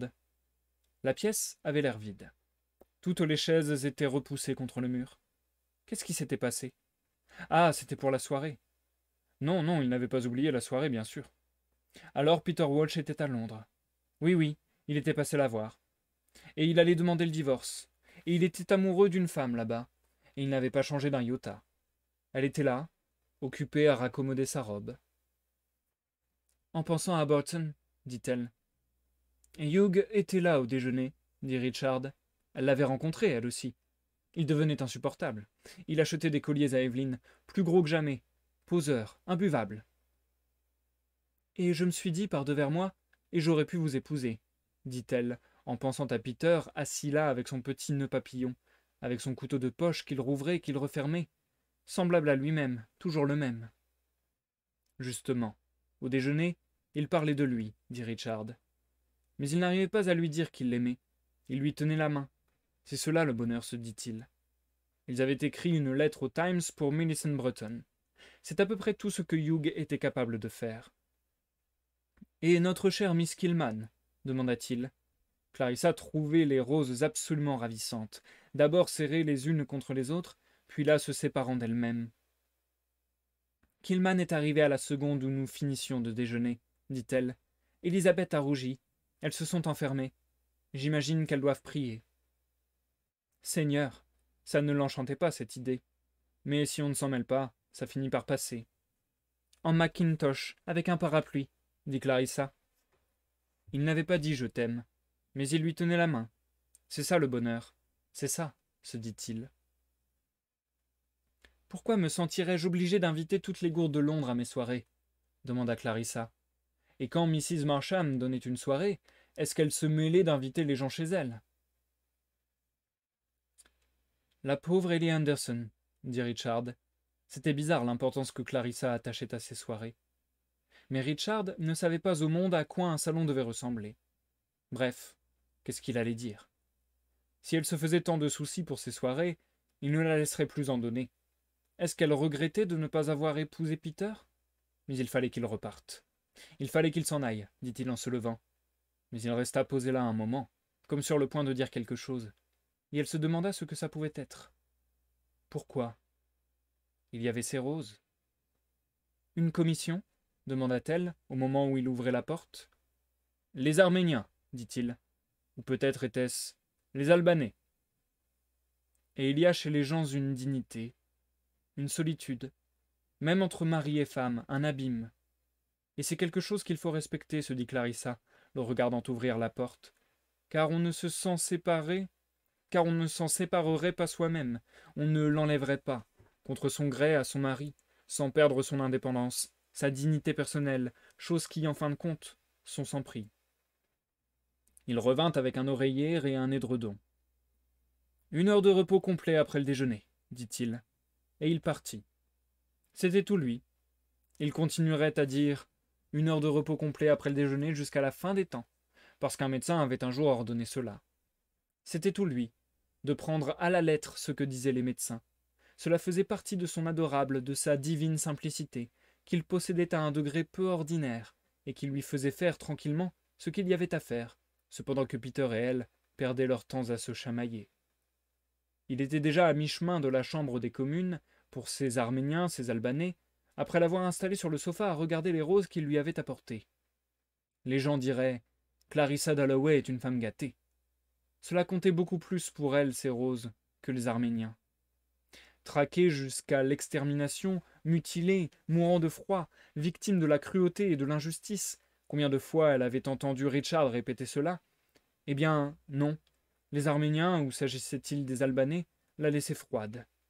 Mais ces roses, elle les aimait. Voilà qui faisait sans doute grand bien aux Arméniens. C'étaient les seules fleurs qu'elle supportait de voir couper. Richard, lui, était déjà à la Chambre des communes, à sa commission après avoir réglé toutes ses difficultés à elle. Mais non, hélas, ce n'était pas vrai. Il n'avait pas compris pourquoi elle ne voulait pas inviter Ellie Anderson. Elle le ferait, bien sûr, puisqu'il le souhaitait. Puisqu'il avait apporté un oreiller, elle allait s'allonger. Mais, pourquoi se sentait-elle soudain, sans la moindre raison apparente, atrocement malheureuse, comme quelqu'un qui aurait laissé tomber une perle ou un diamant dans l'herbe, et qui, très soigneusement, écarterait les brins, dans un sens puis dans l'autre, et chercherait ici et là, en vain, puis qui finirait par l'apercevoir, là, près des racines. Elle passa au crible les causes possibles. Non, ce n'était pas que Sally s'étonne et dit que Richard ne ferait jamais partie du gouvernement parce qu'il avait un esprit de second ordre. Cela venait de lui revenir. Non, ça lui était égal. Cela n'avait pas de rapport non plus avec Elizabeth et Doris Killman. Un fait est un fait. Un fait est un fait. C'était une vague impression, une impression désagréable, qui remontait à ce matin peut-être. Quelque chose qu'aurait dit Peter, se combinant avec un petit accès de spleen dans sa chambre, quand elle avait enlevé son chapeau. Qu'est-ce que Richard avait pu dire qui était venu s'ajouter à cela? Qu'est-ce qu'il avait bien pu dire? Il y avait eu ces roses, ces soirées. C'était cela, ces soirées. Tous les deux l'avaient critiquée avec mauvaise foi, s'étaient moqués d'elle de façon très injuste, à cause de ces soirées. C'était cela, c'était bien cela. Bon, et comment allait-elle se défendre? Maintenant qu'elle avait trouvé de quoi il s'agissait, elle se sentait parfaitement heureuse. Il croyait, ou en tout cas Peter, qu'elle prenait plaisir à se mettre en avant, qu'elle aimait être entourée de gens célèbres, de grands noms, bref, qu'elle était snob, tout simplement. Enfin, Peter pensait sans doute cela. Richard, lui, trouvait seulement que ce n'était pas raisonnable de sa part d'aimer l'excitation, alors qu'elle savait que c'était mauvais pour son cœur. Il trouvait cela puéril. Eh bien, ils avaient tort, tous les deux. Ce qu'elle aimait, c'était tout simplement la vie.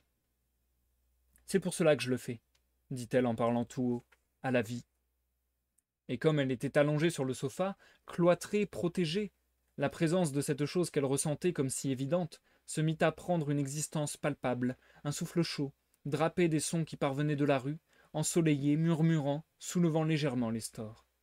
Mais imaginons que Peter lui dise quelque chose du genre « Oui, bon, mais vos soirées, à quoi est-ce que ça rime, vos soirées ?» Tout ce qu'elle pourrait répondre, ce serait, et qui allait comprendre cela, c'est une offrande, réponse qui paraîtrait affreusement vague. Mais qui était Peter, pour prétendre que la vie est réglée comme du papier à musique, ce Peter qui tombait tout le temps amoureux, et de femmes qui n'étaient pas pour lui? Et vous, vos amours, aurait-elle pu lui dire, et elle connaissait sa réponse. Que l'amour est la chose la plus importante du monde, et qu'aucune femme n'est capable de le comprendre. Bon, d'accord. Mais ce qu'elle pensait, elle, y avait-il un homme qui soit capable de le comprendre? À propos de la vie? Elle voyait mal Peter ou bien Richard prendre la peine de donner une soirée rien que pour le plaisir. Mais pour creuser plus profond, sous ce que disaient les gens, et ses jugements, comme ils sont superficiels, incomplets, pour creuser dans son propre esprit, qu'entendait-elle par cette chose qu'elle appelait la vie? Oh, c'était très étrange.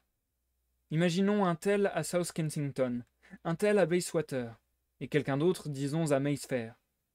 Elle avait en permanence le sentiment de leur existence. Et elle se disait, quel gâchis. Elle se disait, quel dommage. Elle se disait, si seulement on pouvait les faire se rencontrer. Et elle le faisait. Et c'était une offrande, un arrangement, une création. Mais pour qui? Une offrande pour le simple plaisir d'offrir, peut-être. En tout cas, c'était son don. Elle n'en possédait pas d'autre qui eût la moindre valeur. Elle ne pensait pas, elle n'écrivait pas, elle ne jouait même pas du piano. Elle confondait les Arméniens et les Turcs. Elle aimait la réussite, détestait l'inconfort, aimait qu'on l'aime, disait des bêtises à l'appel, et au jour d'aujourd'hui, si vous lui demandiez où se trouvait l'Équateur, elle était incapable de répondre. Malgré tout, qu'à un jour succède un autre jour, mercredi, jeudi, vendredi, samedi, qu'on se réveille le matin, qu'on voit le ciel, qu'on se promène dans le parc, qu'on rencontre Hugh Whitbread, puis que soudain, débarque Peter, puis c'est Rose. Cela suffisait. Après cela, la mort était inconcevable. L'idée que cela doit finir, et personne au monde ne saurait comme elle avait aimé tout cela. Comment? À chaque instant. La porte s'ouvrit. Et je vais m'arrêter là pour la lecture de ce soir, les amis. C'est donc la fin du live. Nous passons à l'outro.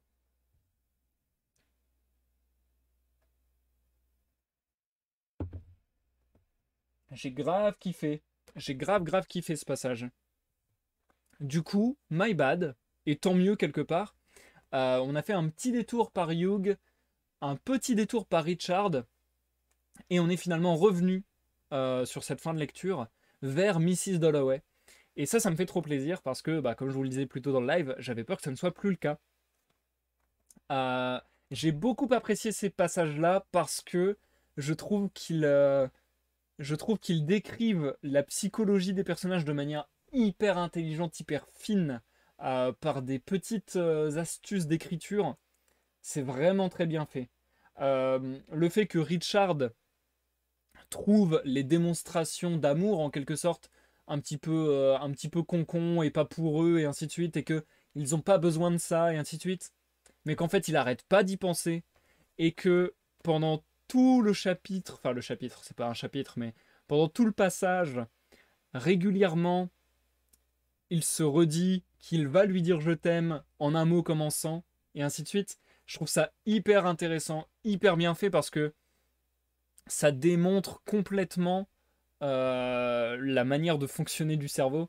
C'est-à-dire que Richard, au final, se ment à lui-même, mais son cerveau, lui, ne ment pas, et va constamment lui scander ses pensées, lui réinstaller ses pensées en tête. Et au final, c'est bien la preuve que s'il en a quelque chose à faire, et que si certainement il est encore jaloux de Peter Walsh, et que ça lui a fait un petit quelque chose de savoir que lui et Clarissa s'étaient rencontrés. Donc voilà, je trouve ça hyper intelligent dans la manière qu'a eu d'écrire ce passage Virginia Woolf. Ouais, dans les travers de l'esprit au final, je trouve ça hyper bien foutu. Pareil, à la toute fin, c'est un tout petit détail, mais je trouve ça tellement bien joué. Le fait que plein de fois, il y ait hésitation, même à chaque fois en fait, entre les Arméniens et les Albanais, et qu'à la toute fin, on nous dit elle confondait les Arméniens et les Turcs. Donc il y a même plus question des Albanais, on part complètement sur autre chose. Je trouve ça tellement intelligent, c'est encore une fois tellement la manière de fonctionner du cerveau. Ça montre en fait, encore une fois, ça démontre à quel point, malgré elle, elle est elle. C'est ça qui est dingue.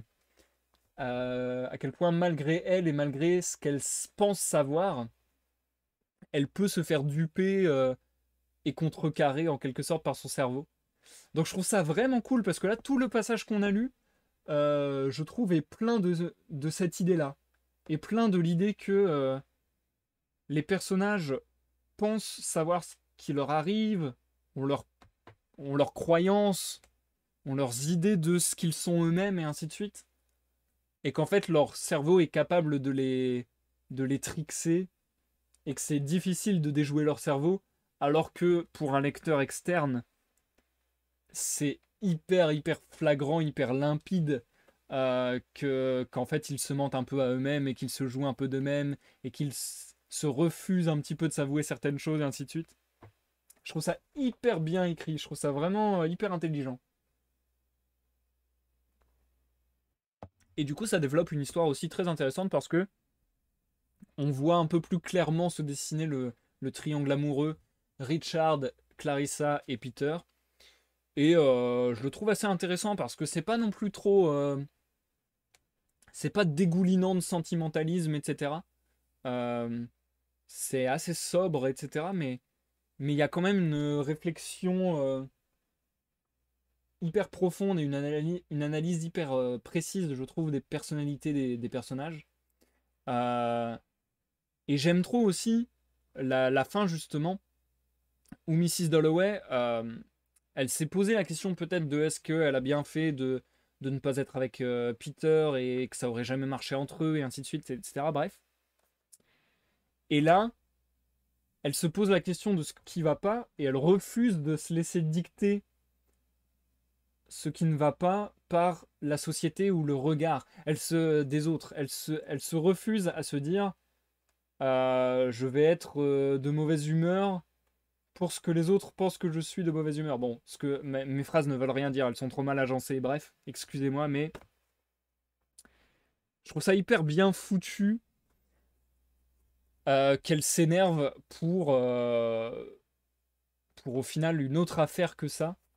Alors encore une fois, est-ce qu'elle se ment un peu à elle-même ou est-ce qu'elle est complètement sincère? Mais c'est hyper intéressant qu'elle ne se vénère pas à, à choisir entre guillemets dans ses pensées et à renacler sur est-ce qu'elle aurait dû choisir Peter, est-ce qu'elle est bien avec Richard. De toute manière, elle est contente de ses roses et ainsi de suite. Est-ce que c'est la visite de Peter qui l'a un petit peu troublée ce matin, etc. Et que non, elle attache toute son attention sur autre chose et qu'elle dise non, en fait c'est mes soirées et qu'elle en vienne carrément à dire et en fait c'est eux deux, c'est autant Richard que Peter qui me saoulent, qui ne me comprennent pas et qui comprennent pas l'intérêt que ça a pour moi les soirées et qui ne comprennent pas que je fais ça pour profiter de la vie et pour aucune autre raison et ainsi de suite et il n'est pas obligatoire d'avoir des raisons pour tout et surtout pas des raisons compréhensibles par tous que juste elle ça lui fait plaisir et elle veut le faire donc elle le fait, un point c'est tout. Et enfin ouais, je trouve ça hyper intéressant tout ça, hyper intéressant dans dans la description des psychés humaines et des relations humaines. Je trouve ça assez finement joué, assez subtil. Ça montre un peu des travers en quelque sorte, mais ouais, ça montre vraiment comment fonctionne le cerveau quelque part. Je trouve ça hyper intéressant. Bref, les amis, je vais m'arrêter là puisque je pense avoir déjà bien parlé. Euh, et puis bah, ce soir, hasard du calendrier, il n'y a pas eu grand monde sur le live, donc voilà, je ne vais pas parler tout seul 1000 ans.